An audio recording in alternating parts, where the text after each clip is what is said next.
Hazur, I have a question from chapter 66, verses 12-13. Very interesting. With the help of Quran, we are covering many verses of the Quran which need to be specially attended. And but for his help, they would never have come to our mind. Right? So I thank him on behalf of all the audience and viewers.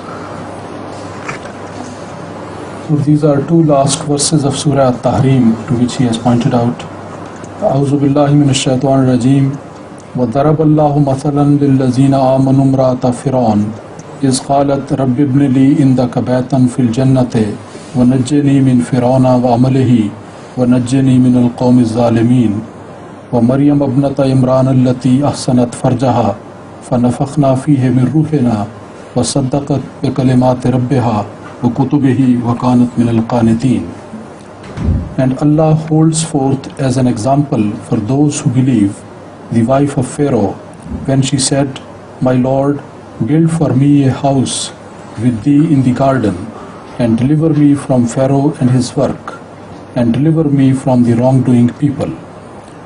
And sets forth as an example Mary, the daughter of Imran, who guarded her chastity, so we breathed into him of our spirit and she fulfilled the prophecy conveyed to her in the words of her Lord contained in his books, and she was one of the obedient. Hazur, you can explain to us how the believers are likened with the wife of Pharaoh and Maryam bint Imran? It's a very good question. In fact, it has been addressed to me for many, many years in the past. And also I raised this question with non-Ahmadi scholars who visit me. So I answer this question as far as Ahmadis go, and I put this question to non-Ahmadi scholars to explain what it means. It's a very useful two verses in favor of Ahmadiyya belief about Jesus and Ahmadiyya belief about how a believer should be. There are two possibilities. Some believers are oppressed by an overwhelming despotic rule, and under the excuse of being oppressed, they hide their faith and cannot tolerate the acts of antagonism against them by the dictators, whoever they are.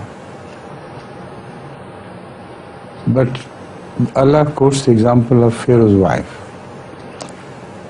Pharaoh was one of the most despotic persons on earth who ever lived, who ever ruled the country. His example is given repeatedly in the Holy Quran as a person completely merciless and with total power.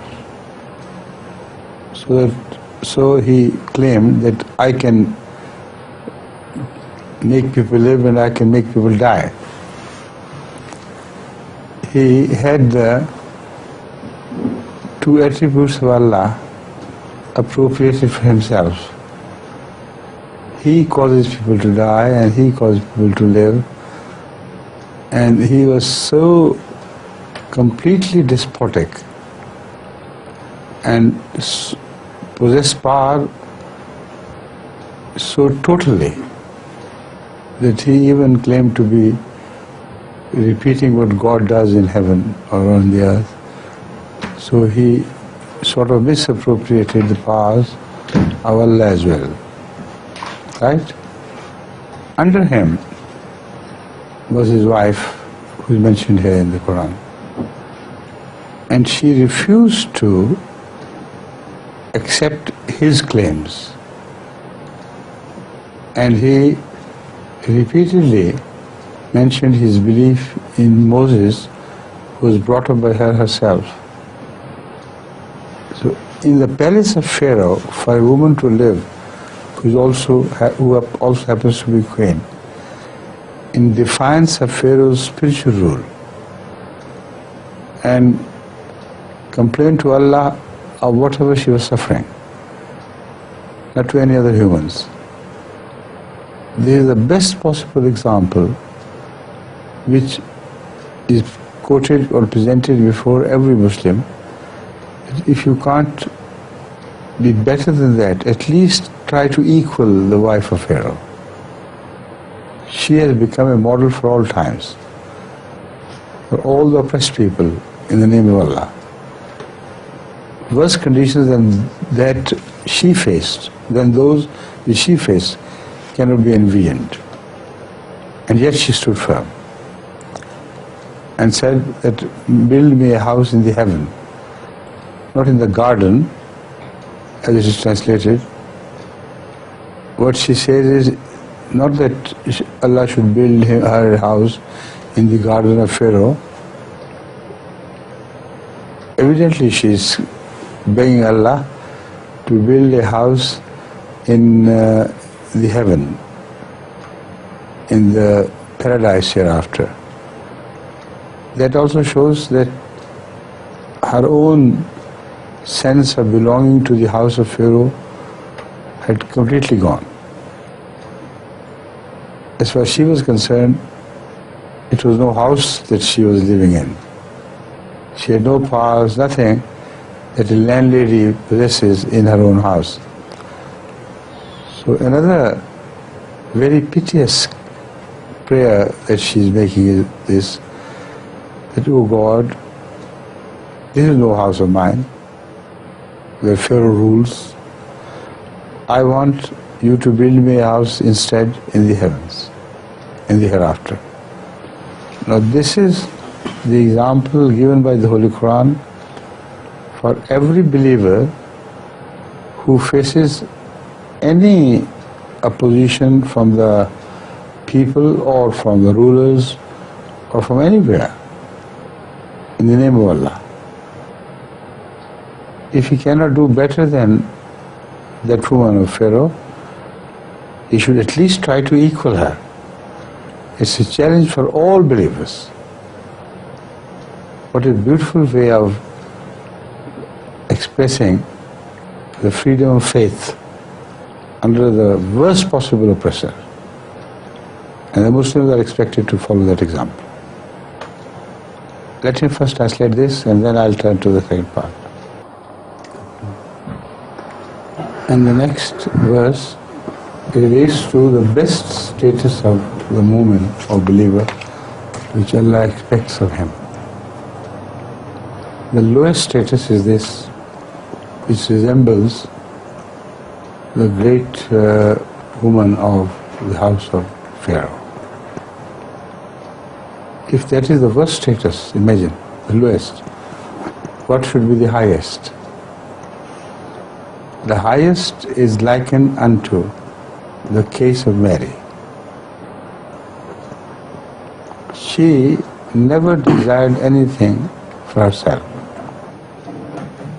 The spiritual son born to her was born not of any private desires which she had.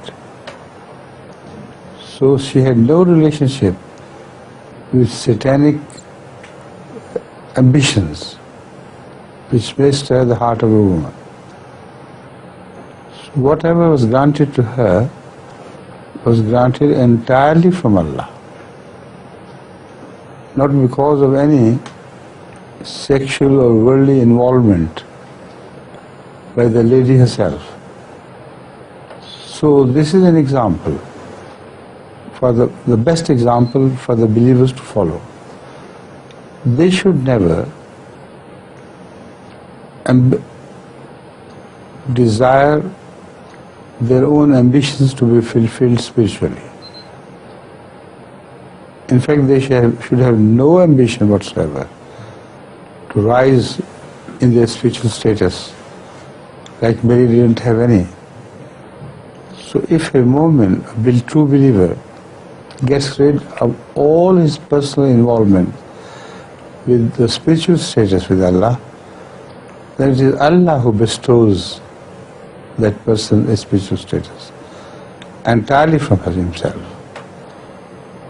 So one has to negate his own ego completely. That is what Mary did. And then whatever is bestowed upon such a believer is bestowed entirely from Allah, with no participation of his own ego in whatever Allah bestows upon him.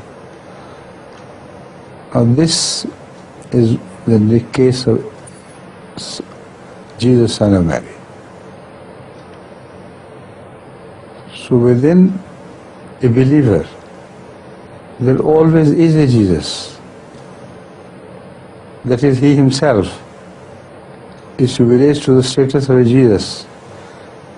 So his case is like that of Mary, which is a woman, and that of Jesus, which is a man. A man is born out of the woman who has negated all worldly pleasures to herself. A woman, a believer, has to become a Mary before he can ever expect to be raised to the status of Jesus by Allah. So from within a believer springs forth a spiritual Jesus. This is the message of this verse. And the message is so clear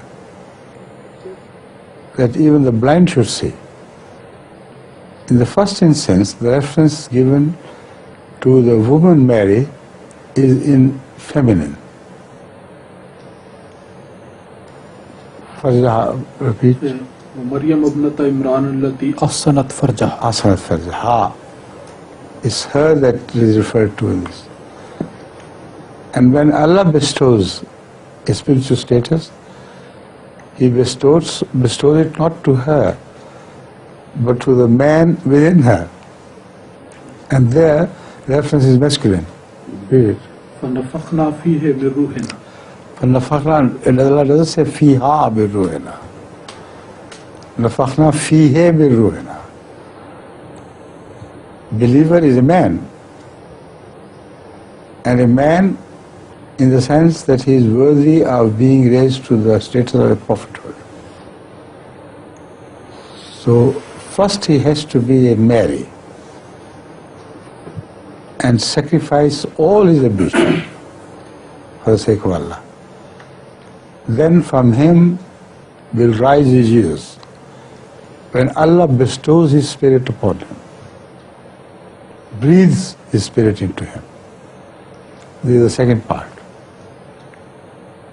Now the beauty of this inference is this, that a similar verse is found elsewhere in the case of the first Jesus which was born physically.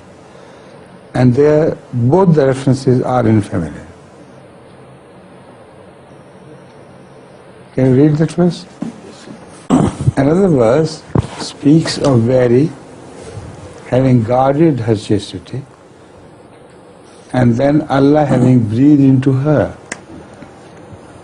and then a Jesus is born. That Jesus is different from the one promised to the Ummah of Muhammad Sallallahu Alaihi Wasallam. There it was a physical birth which Allah referred to. Here it was a spiritual birth to take place from within the masculine Mary of the Ummah,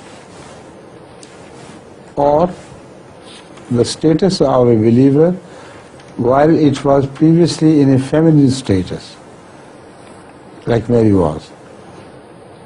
Then Allah breathes into him the hidden Jesus in him, and then he rises to the status of a prophet of God or one appointed by God. Please. والتي أحسنت فرجها فنفخنا فيها من روحنا فيها من روحنا وجعلناها وابنها آية للعالمين. See, the first birth of Jesus is referred to in this verse. In both cases, it is a feminine gender which is used by Allah. Listen with care. والتی احسنت فرجہا فنفخنا فیہا من روحنا فیہا من روحنا. آگے. وجعلناہا وابنہا آیۃ للعالمین. Even is masculine, but breathing is into Mary. In both cases, feminine gender is used. So, evidently, this is a reference to the previous Jesus. This is a reference to the Jesus to be born in the Ummah of Muhammad Sallallahu Alaihi Wasallam. Here, the second reference is directly masculine and not a feminine reference. Read again. ومریم ابنتا Imran التی احسنت فرجہا فنفخنا فیہ من روحنا. See? فیہ من روحنا. صدقت بکلمات ربہا وکتبہ وکانت من القانتین. Now, if you translate, now I'm coming.